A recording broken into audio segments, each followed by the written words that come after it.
Ultrasound, what is ultrasound? What is ultrasound? Something beyond the hearing range of sound waves of human limitations.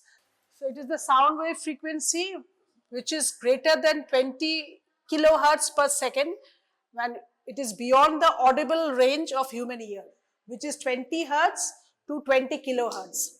Whereas the USG that we are talking about is between 2 to 15 megahertz. Mega means 10 to the power 6. Okay, so this is beyond our hearing range. We cannot hear the sound, but the sound waves are traveling. And we are going to utilize this to have the display images. How the sound wave is sent, it is reflected back.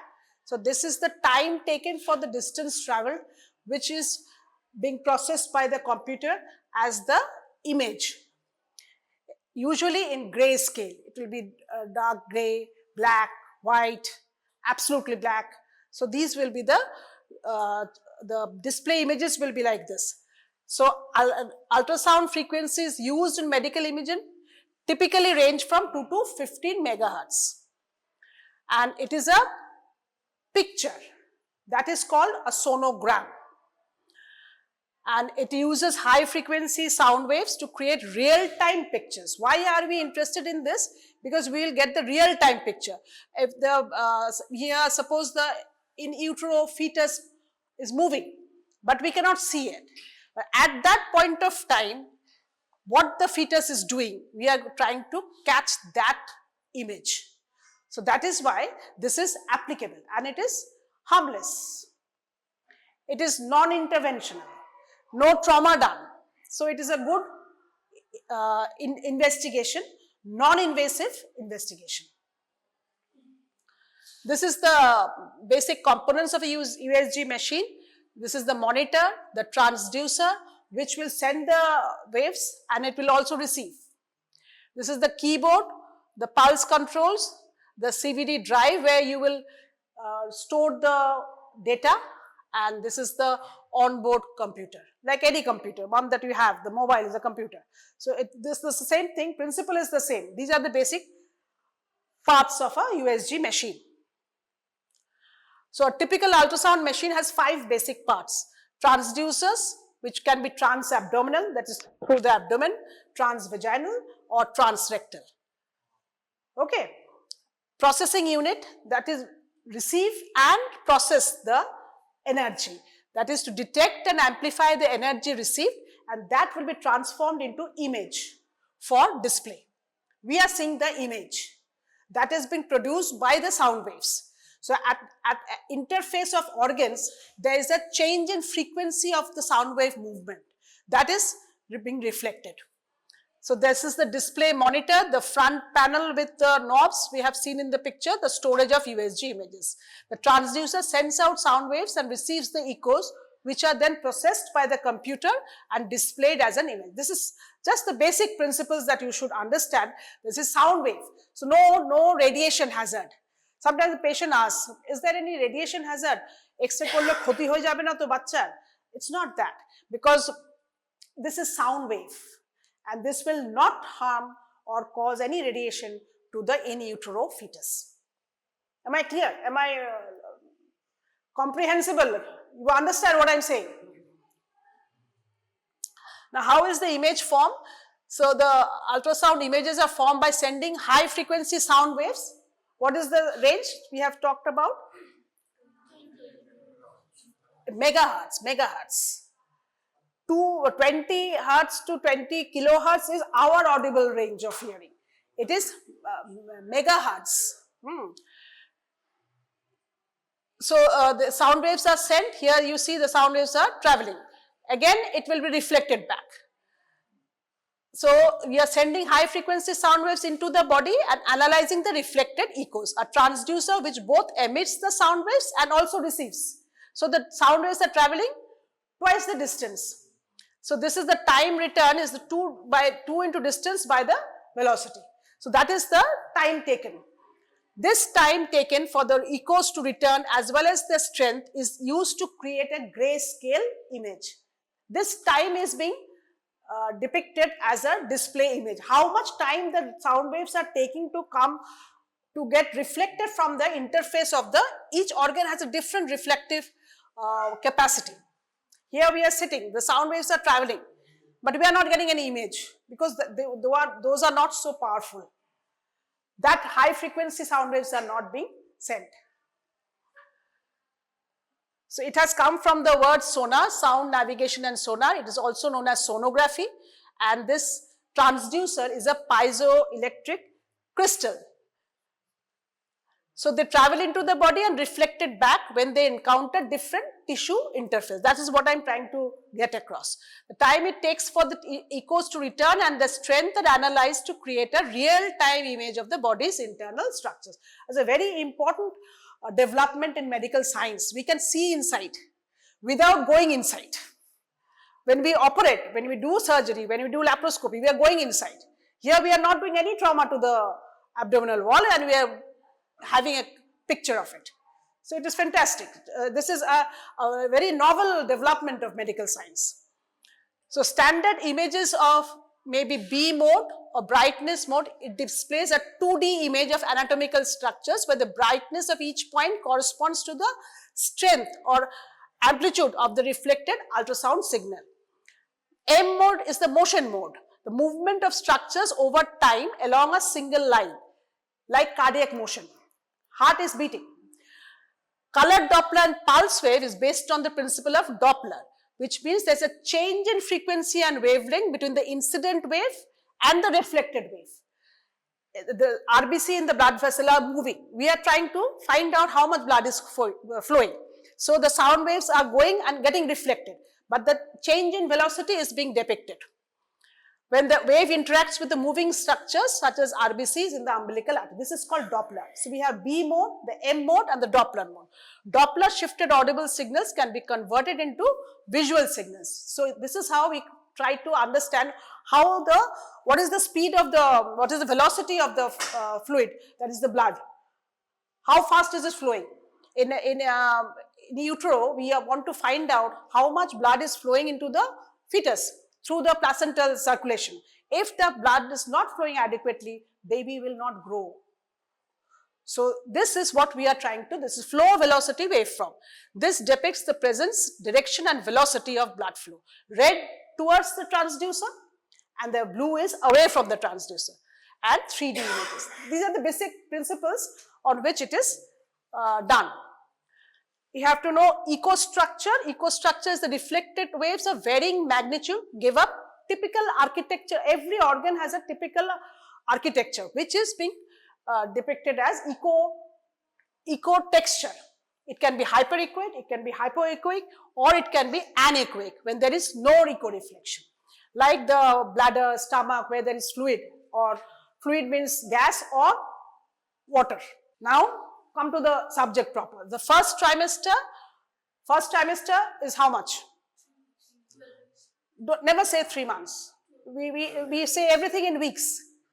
So first trimester is 12 weeks. 0 to 12 weeks. Shudu 12 weeks 12 weeks only. No.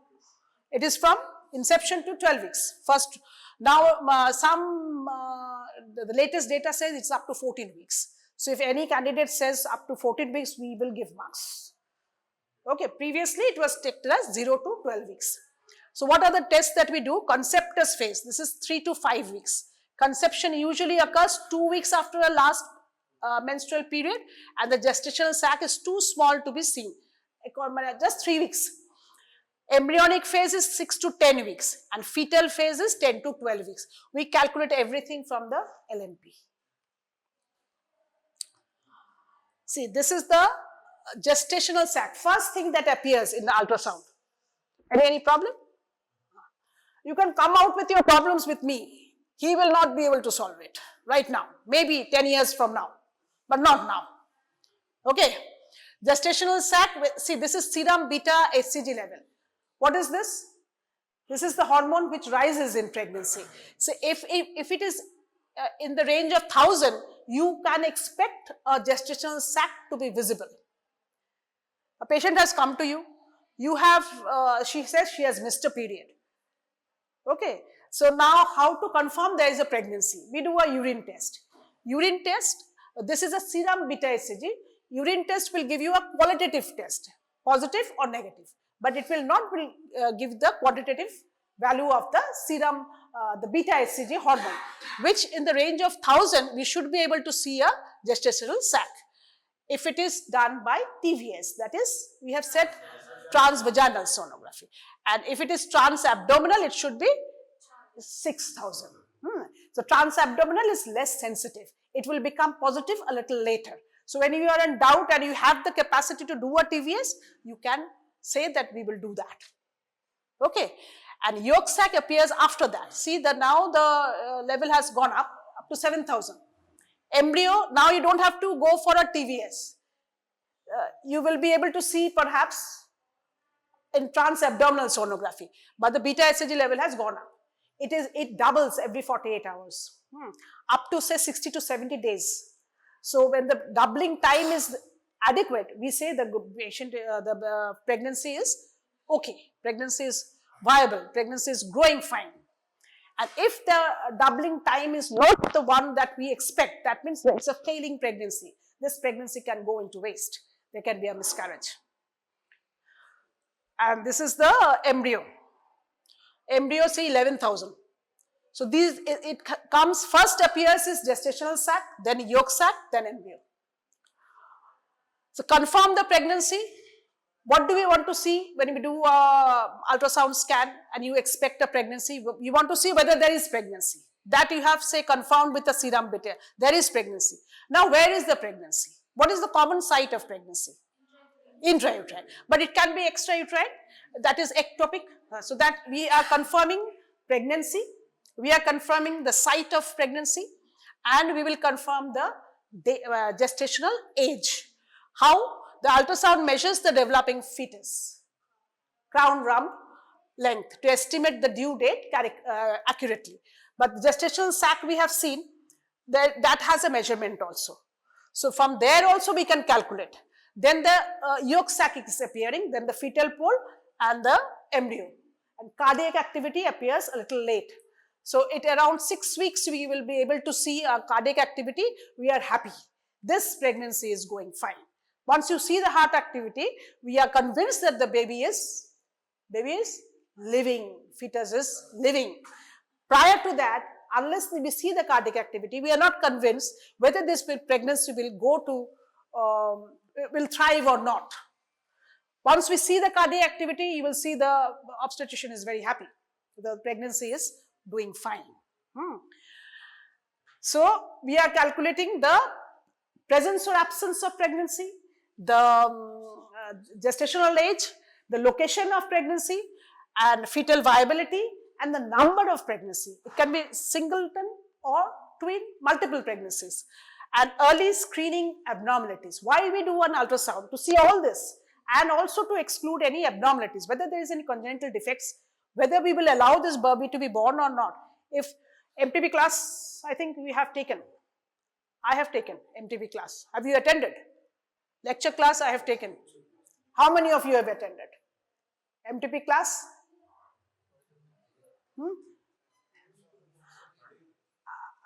I think you have done.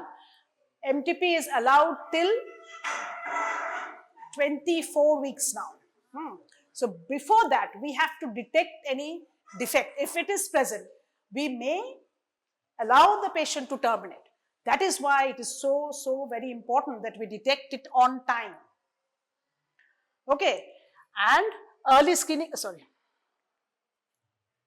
early screening from abnormalities and assessing other pelvic pathology, whether there is a fibroid, whether there is an ovarian tumor or any congenital defects. All this we have to see on scan, because this pregnancy it is a dynamic state. It will change. Every day the pregnancy features will change. So we have some timed regulations when we will do the ultrasound. One is at first trimester, at 11 to 13 weeks. We do a NT scan. First trimester scan within first 14 weeks. It is a routine procedure to confirm pregnancy, and also it is performed between 6 to 13 weeks, both transabdominal and transvaginal. If you can't see transabdominal, then you can go for transvaginal. Usually at 11 to 13 weeks, we should go transabdominally. Conformation is done, and these are the things.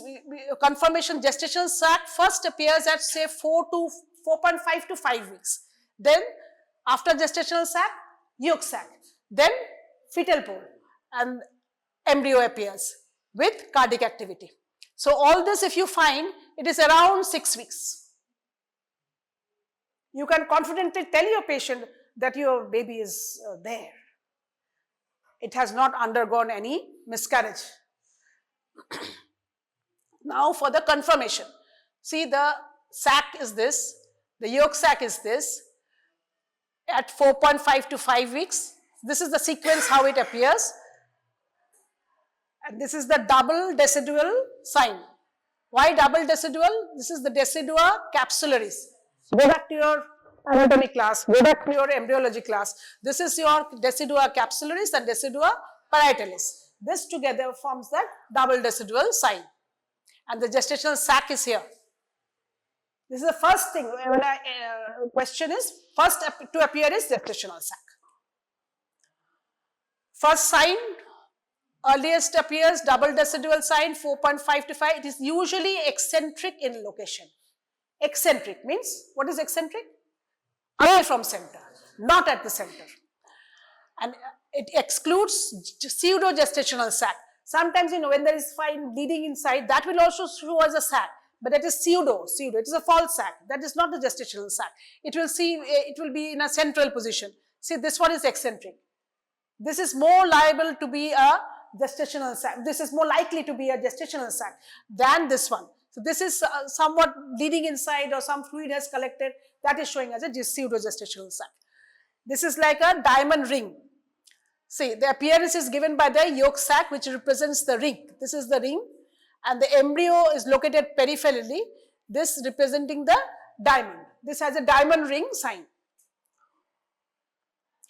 So this is how it appears, and the last is the embryo developing and the amnion developing.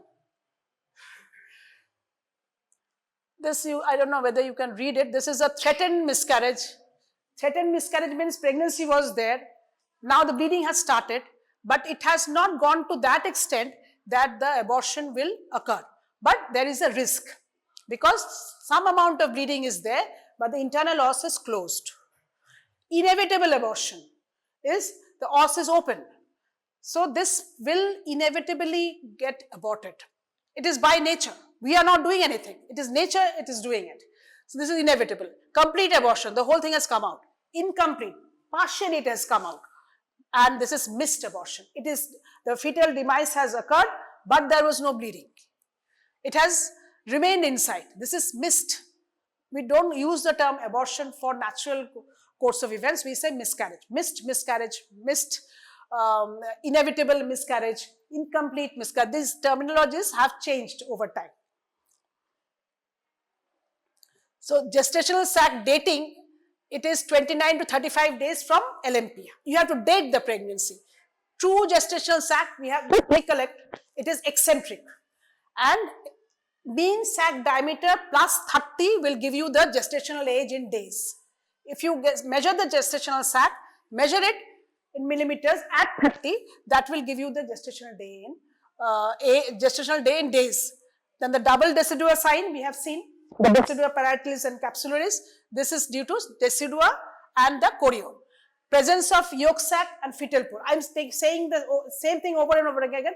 Please retain it and go back to your, say, you are going back to your hostel, right? Please go through it today itself. Presence of yolk sac, fetal pole and gestational sac increases 1 millimeter per day. CRL, that is the crown rump length. From the crown to the rump. This is how initially the embryo is measured. It is with an error of 2.1 days in first trimester. It increases also 1 millimeter per day. This, if you get the crown rump length, add 42 days, you will get the gestational age.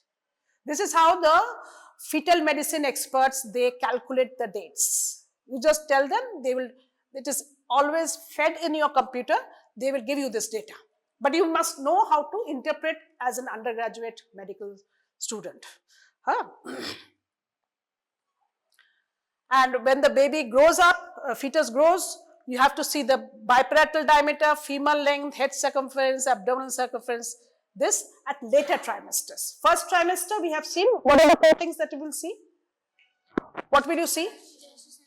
Confirm pregnancy. First confirm. Just first confirm. Confirm the location. Confirm the number of pregnancy. Confirm the gestational age. Then you exclude other pathologies if present. So this is the same thing that we are talking about, and gradually the heartbeat will appear, the fetal head, body, extremities will be appearing. Placenta, ventricles, all this will be developing. Crown rump we have discussed. This is the crown rump length. See how it is calculated. The whole length of the fetus is taken into account. So 6 millimeter, if the mean sac diameter is 6, you add 30. Mean sac diameter, then you get the date. And if it is 12, you again add, you will get cardiac activity. Now this has increased. 30 you add, that makes 42. So divide by 7, it's around 6 weeks. This is from crown rump length or from the mean sac diameter, you can get the gestational age. If it is more than 4 millimeter, you should expect cardiac activity to appear. If you don't get it, maybe the fetal demise has occurred. Fetus is no longer growing. Maybe there is undergoing miscarriage. This is how the dating is corrected. We don't need to go into this details right now. This is the NT scan that I was talking about in first trimester. NT scan, what is it? It is the increased fetal nuchal translucency. Behind the neck of the fetus, there is a collection of fluid. This is the nuchal translucency. This is a strong marker of a chromosomal anomalies like trisomy 21, 13, 18, triploidy and Turner syndrome. So this is an important marker and we need to do it between 11 to 13 weeks, 6 days. That is before 14 weeks is completed. This is the twin pregnancy. You see 2 sacs we are seeing, and in between there is the chorionic tissue. This is the lambda sign. Twin pregnancy, it can be twins. If you have you attended class on twin pregnancy? Multiple pregnancy, what do we see? Zygosity, chorionicity and amniosity. That means whether it is developing from 2 fertilized ovum or single fertilized ovum, then how it is splitting. We will have dizygotic, diamniotic, monochorionic, diamniotic, dichorionic, diamniotic. So these are the ways the twins are described. This is monochorionic shared placenta. See, this is the chorionic tissue and amnion, 2 amniotic sacs, but common chorionic tissue. So this is monochorionic shared placenta. This is the T sign and this is the lambda sign that we had seen before. See, the chorionic tissue is insinuating between 2 amnions. So twin peak sign, this can come as a, say, OSCE. You have to see and write what you see, what is your diagnosis. So this is called the twin peak sign or the lambda sign. The picture will be shown, that ultrasound will be shown. The previous one, this is the lambda sign. The chorionic tissue has gone inside. So this is dichorionic, diamniotic. 2 amnions are there. These are the amniotic sacs.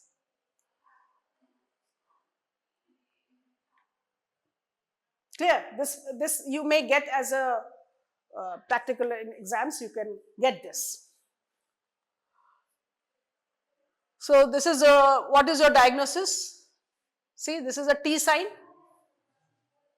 T sign is monochorionic and this is dichorionic. This is the lambda sign.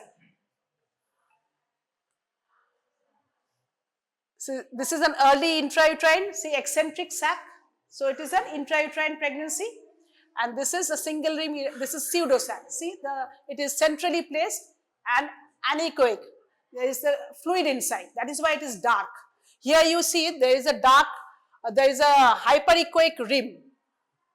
The double decidual sign produces this hyperechoic. It is more white. So this much echogenic rim, this is for the double decidual sign, and this is a early uterine, intrauterine pregnancy. What is this? Schematic diagram of high differential mode. So this produces a, see the snowstorm appearance. This can be given as a OSCE.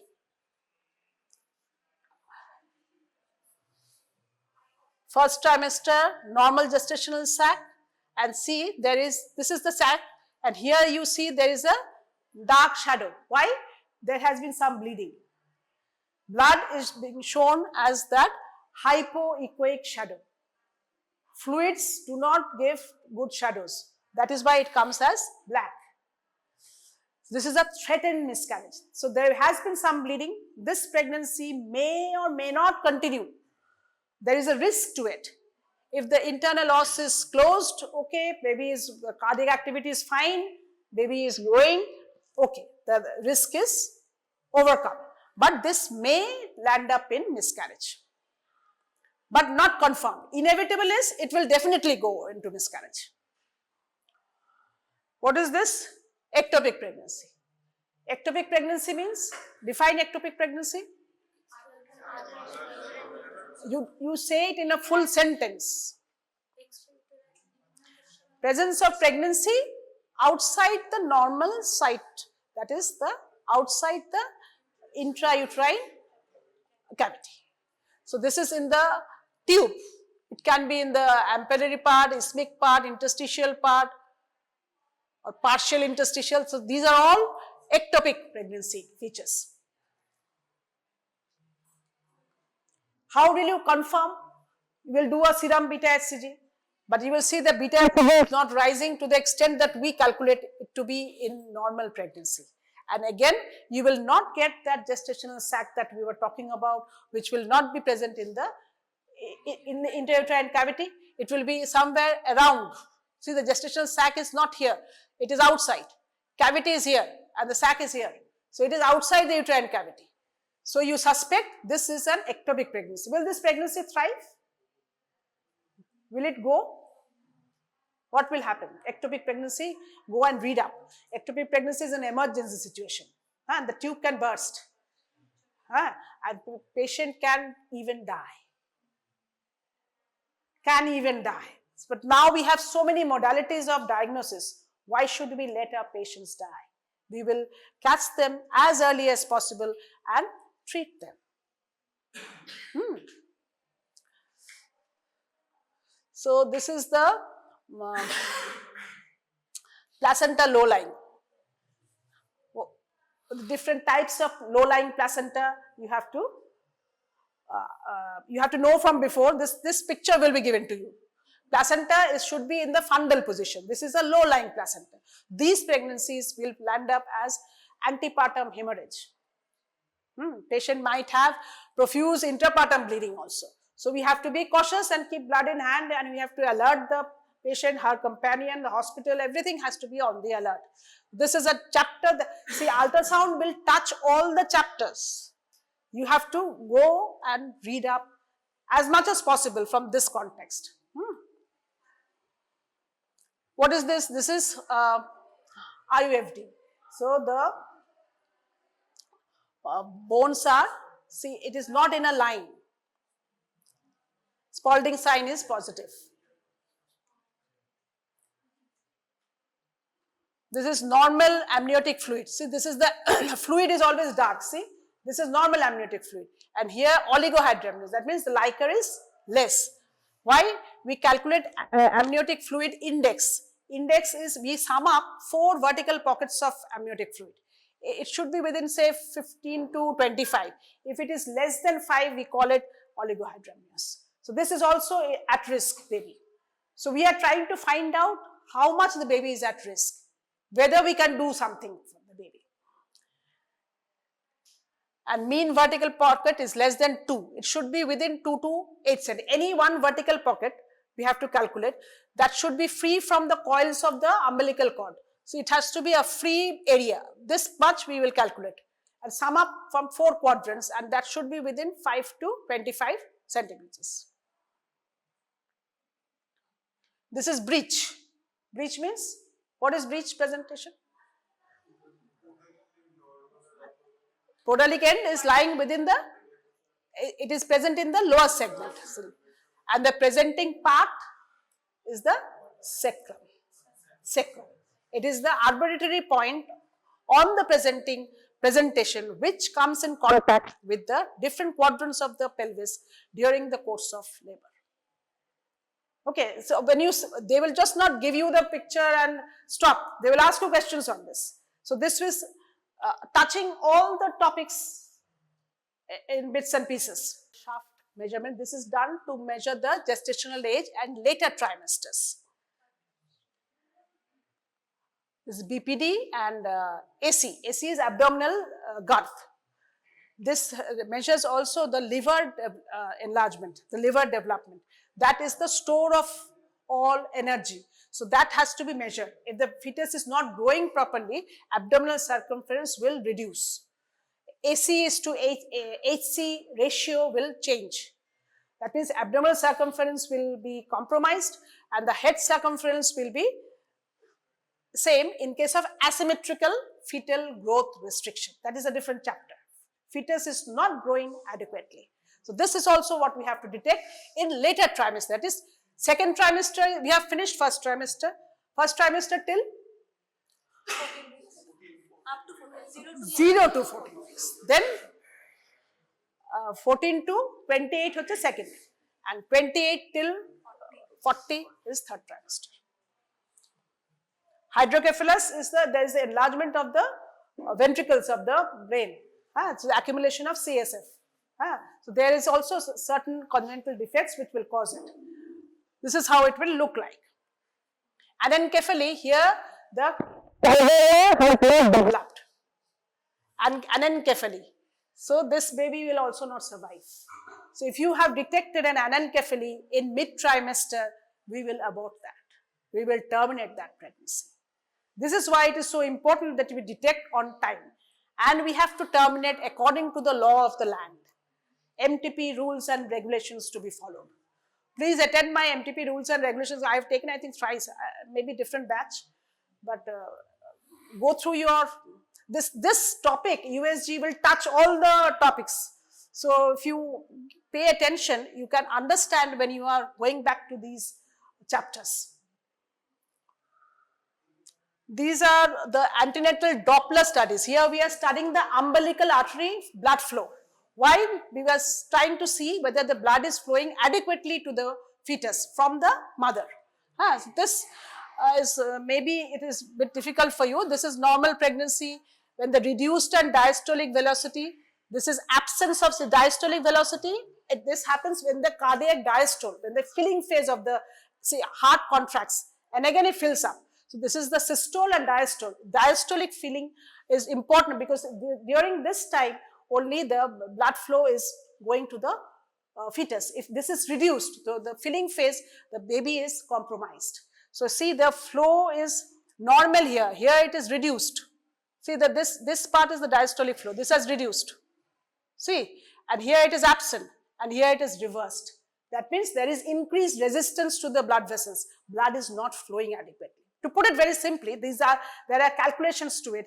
Systolic is to diastolic ratio by the mean, that is the resistance index and the pulsatility index. This we calculate.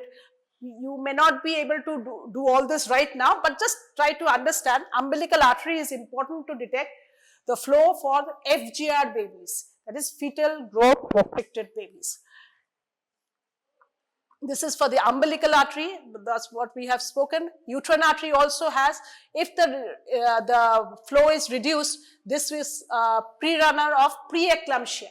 That means these patients will have high blood pressure. Ductus venosus, this also gives an idea about the cardiac function of the fetus. So these are the three things we see: umbilical artery, uterine artery, ductus venosus, and the middle cerebral artery. The peak systolic velocity of middle cerebral artery is very important in case of anemic fetus. In Rh negative mothers with Rh positive fetus, there is anemia. So this is important. Peak systolic velocity will change in case of anemic fetus. These are bits and pieces which will be important for different chapters, but the first ones that we have shown, those you have to know in details. This is S wave, D wave. For your MCQs, I think it will be important, but not so much for your MBBS exams. So this is the MCA we have talked about. So this is the, now let's move from obstetrics to gynae a bit. This is a normal uterus with the endometrium. See the triple layer of endometrium, the myometrium, and here it is the fibroid coming up. This is the intramural fibroid. That is, it is within the myometrium of the uterus. Do you know that palm queen for AUB? So this is L, leiomyoma. Cause of palm AUB, this is L, AUBL. P for polyp, adenomyosis, leiomyoma, malignancy, coagulation defects, ovulation defects, endometrial, idiopathic, neoplastic, not otherwise specified. This you should remember. AUB, we have to see so many topics we are touching, and how USG is helping you to study that chapter and to diagnose and treat your patients. It is doing three things, okay? And this is a submucous fibroid. That is, with submucous fibroid might cause bleeding also, because it is subendometrial. This layer is what it gets sloughed off in the during any bleeding. So this submucous fibroid can be picked up on a transvaginal sonograph very beautifully. This we have discussed. This is a benign cyst, how it shows. See, there is no shadow. It's dark. Benign hemorrhagic, somewhat gray shadow. Benign cyst with septations. See, the septations are fine delineations in between. Then malignancy with papillary projections. So when the papillary projections are, this cyst may be malignant. We suspect malignancy in these cases. With solid components, malignancy chances are more. With septation, solid components, and ascites. Apart from the ovarian tumor, you find ascites. Ascites is accumulation of fluid in the peritoneal cavity. So these are the classifications of benign and malignant features. See, unilocular. There is a single locule, single compartment. Here it will be multiloculated, usually. Then presence of solid components will be less than 7 millimeter. Presence of acoustic shadows means that is absolutely dark. That means there is clear fluid in it. Smooth multilocular tumor with largest diameter less than 10 centimeters. 100 millimeters, 10 centimeters. No blood flow. Here malignancy, see solid tumors, ascites, at least 4 papillary structures. So these are pathognomonic of malignant features of an ovarian tumor. This is a adnex model. This you don't have to go into details. And this we have discussed how we will classify according to the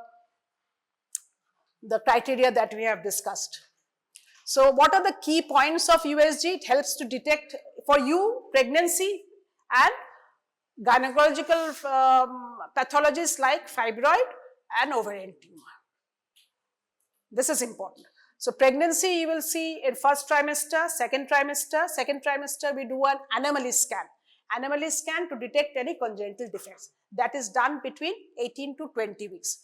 Why 18 to 20 weeks? Because our termination is allowed, our law of the land permits till 24 weeks, but till 20 weeks one gynecologist, one obstetrician can give permission for it.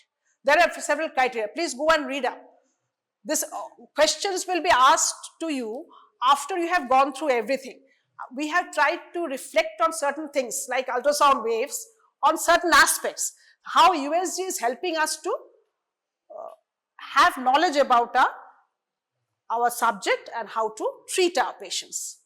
So this is, we have seen the pregnancy site, where is the pregnancy, number of pregnancy, gestational age, growth and development, anomalies, and also intrapartum course of labor. That is can also be seen. So how far the baby's head has descended at the level of ischial spine, or it has descended, what is the progress of labor, how is it going along. This intrapartum ultrasound now has come into vogue. You can do it in more sophisticated areas, and it can detect uterus and adnexal anomalies, endometriosis, and neoplasms. Each one that we are talking about is a discussion by its own, on its own, and you can expect questions from each of these things separately. But you have to have an overview of an ultrasound, how it helps in our diagnosis. Huh? Have I been able to give you some idea? It's a what to say, a subject, a different discipline. Ultrasound, imaging, this is done by radiologists. And we now have subspecialty in obstetrics as fetal medicine. Fetal medicine experts, they only do this ultrasound scans during pregnancy. So they are a different genre altogether. They will not do any other things. They are specialists, but they will do only fetal medicine. This is part of fetal medicine. Some of you can take up that after you have done postgrads in gynae. Only after that, not before that.